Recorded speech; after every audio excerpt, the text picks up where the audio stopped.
Саламатсыздар ма? Мен атым Ақсауле. Мен Қызылсай тұрғынымын. Мен деген көптен 17 жылдан бері хронический ревматоидный полиартрит деген диагнозбен ауырам. Күнде диклофенак алам. Диклофенаксыз жүре алмайым, соған үйреніп кеттім. Больницадан алам, болмаса өшір аптекада қыздардан келіп алып кетем. Осы аптекадан алып жүріп, осы Жанат ханымға кездесіп, магний водородты ішіп қараш қандай болады екен деп, содан ішіп, бір 10 күннен кейін результат алдым. Бұрын орнымнан тұра алмайтын едім, жүре алмайтын едім. Қазір соны ішкелі нервім басылды, ұйқым реттелді, белімнің грижасы жақсы болып, арқаларым ауырып, жауырыным шаншып жүріп тұра алмайтын едім. Оның бәрі жақсы болып, қолым көтерілмейді, басыма жетпейді, орамалымды тарта алмайтын едім, шашымды тарай алмайтын едім. Соның бәрі ретке орнына келді.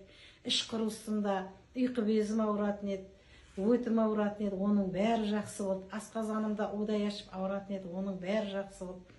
Осы магний водородтан көп пайда таптым.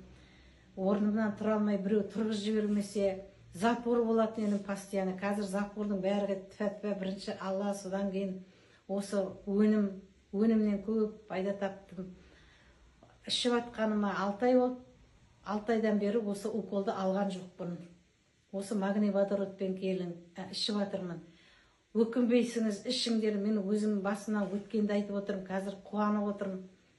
Диклофенакты ұмытқаныма қуанам. Бұрын диклофенаксыз қасымда жүретін еді, той садақада жүргенде.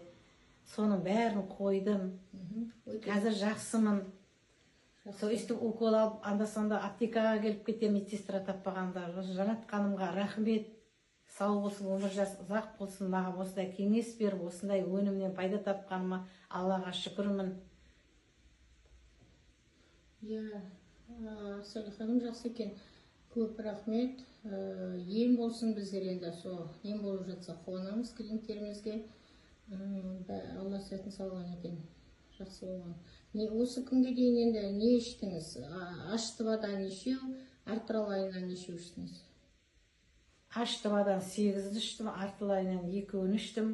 Әлде соқа аштыбамен артылайынды бірге қосып ішіп келатырмын. Қай ауылдың тұрғынысыз? Верхний ауылдың тұрғынымын. Қазір настроением күшті, өзім жүріп тұра алам, бәр шаруама да өзім айналам. Сол орамалымды тартып, шашымды тарағаныма қуанамын. Бұрын дәретке де үйдегі балдар сүйемеле барады. Апарат еді, өзім тұрам. Түнде 3-4 рет тұратын едім, қазір 1 рет тұрам. Ұйқым тынышталды, нервім басылды. Жақсымын, керемет. Адам бірінші ниет қою керек. Сол ниет қойғанына бірінші Алла, содан кейін осы қыз. Рахмет. Сау болыңыз. Ол Ақсауле біздің Қызылсай поселкесінің тұрғыны, Жаңаөзен қаласы.